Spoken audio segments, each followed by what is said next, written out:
श्री स्वामी समर्थ.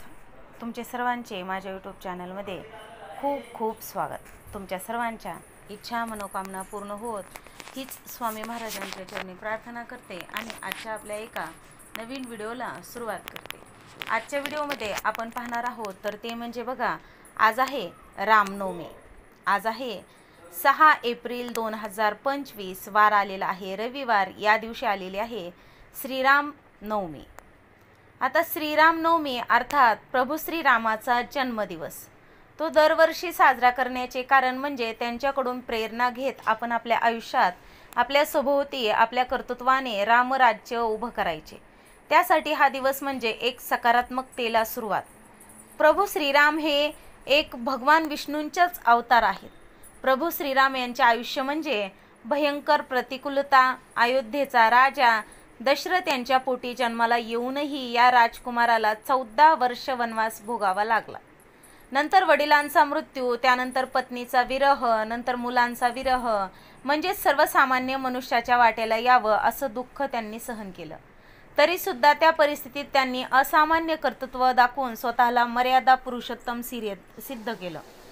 आणि म्हणून अशा श्रीराम प्रभूंचा आदर्श आपल्या डोळ्यासमोर ठेवावा आणि प्रत्येक प्रतिकूल स्थितीचा खंबीरपणे सामना करावा. यासाठी बुद्ध कौशिक ऋषी त्या श्रीरामाला शरण जाऊन प्रार्थना करा असे सांगतात. त्यांनी लिहिलेलं श्री रामरक्षा स्तोत्र या दृष्टीने अतिशय परिणामकारक आहे. ही रामरक्षा रोज म्हटली तर जिभेला वळण लागतं, वाणी सुधारते आणि त्यात नमूद केल्यानुसार प्रभू श्रीराम आपले रक्षण करतात.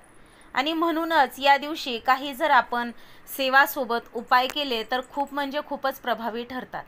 आणि असाच एक अतिशय प्रभावशाली उपाय आपल्याला करायचा आहे. आज संध्याकाळी जर आपण हा उपाय केला तर आयुष्यातील नकारात्मक घटकांचा विसर पडण्यास मदत होईल. आपल्या सभोवती असलेली नकारात्मक ऊर्जा, वाईट शक्ती यांचा प्रभाव आपल्यावर पडणार नाही. आणि म्हणून श्री रामनवमीच्या दिवशी तुम्ही काहीच जरी नाही केले तरीही चालेल, पण आपल्याला एका ठिकाणी दिवा लावायचा आहे. बघा, एक राम दिवा आयुष्यातील सर्व दुःख, अडचणी, दारिद्र्य दूर होऊन आयुष्याचं सोनं हे झाल्याशिवाय राहणार नाही. घराची, मुलाची, पतीची अगदी भरभरून प्रगती होईल. तर असा हा राम दिवा कुठे लावायचा आहे, कोणत्या वेळेत लावायचा आहे, याचबद्दलची आपण माहिती व्हिडिओमध्ये जाणून घेणार आहोत. तर तुम्ही माझा हा व्हिडिओ शेवटपर्यंत नक्कीच पहा. व्हिडिओला नवीन असता लाईक करा, शेअर करा आणि चॅनलला देखील सबस्क्राईब नक्कीच करा. आणि कमेंटमध्ये श्री स्वामी समर्थ आणि जय श्रीराम लिहायला विसरू नका. आता हा जो उपाय आहे बघा, अतिशय प्रभावी आहे. ज्या बी घरामध्ये संध्याकाळी हा उपाय केला जाईल त्या घरात नेहमी सुख, शांती, समृद्धी नांदेल. त्या घरावर कोणतेही वाईट संकट हे येणार नाही.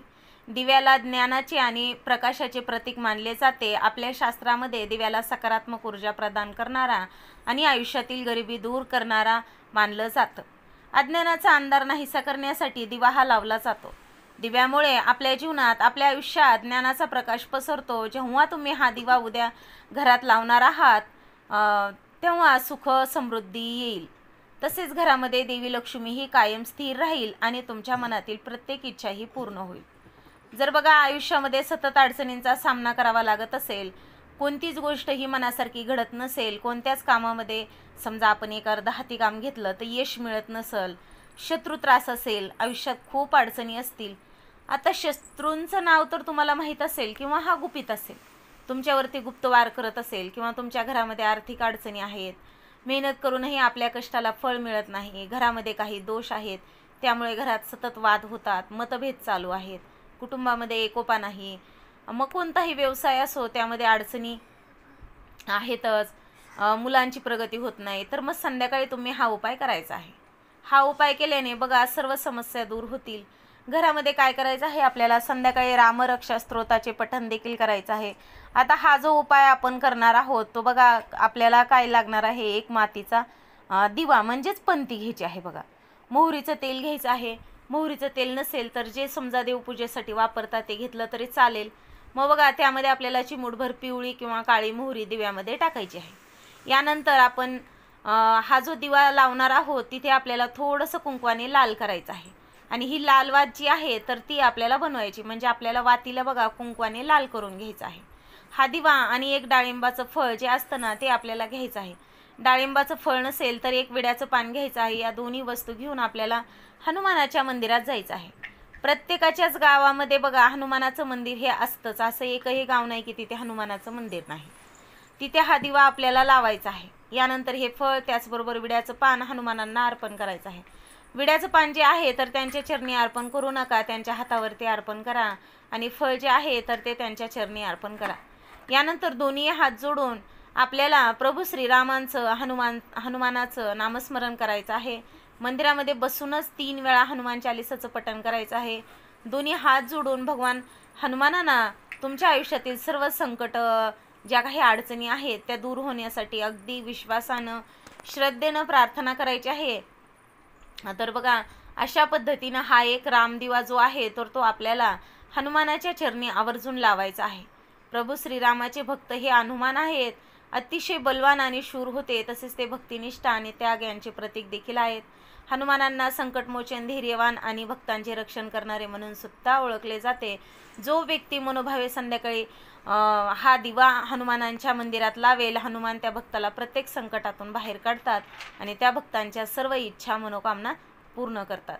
बघा आता घराजवळ जर हनुमानाचे मंदिरच नसेल, अगदी खूप दूर असेल, तिथे जाऊन तुम्हाला हा उपाय करणं शक्य नसेल, तर मग तुमच्या देवघरामध्येच तुम्ही प्रभू श्रीरामचा फोटो असेल किंवा बाळकृष्णांचा फोटो असेल तर त्यांच्यासमोर हा दिवा लावायचा आहे. मग आता हे विड्याचं पान आणि डाळिंबाचे फळ, आता ह्याचं काय करायचं, तर डाळिंबाचं फळ अर्पण करायचं आहे. परंतु शक्य असेल तर हा उपाय हनुमानाच्या मंदिरात जाऊनच जास्तीत जास्त करण्याचा प्रयत्न करा. म्हणजे आपल्या जीवनातीलही अडचणी दूर होतील आणि आपण ज्या काही समजा आपल्या जीवनामध्ये इच्छा पूर्ण व्हावा अशी आपली इच्छा आहे त्या देखील इच्छा नक्कीच पूर्ण होतील. अशा प्रकारे आजच्या व्हिडिओमध्ये आपण ही माहिती जाणून घेतलेली आहे. तुम्हाला माझा हा व्हिडिओ आवडला असेल नक्कीच लाईक करा, शेअर करा आणि चॅनलला देखील सबस्क्राईब नक्कीच करा. आजची झालेली सेवा स्वामी महाराजांच्या चरणी अर्पण करते आणि माझा हा व्हिडिओ इथंच थांबवते. श्री स्वामी समर्थ. जय जय स्वामी समर्थ. धन्यवाद.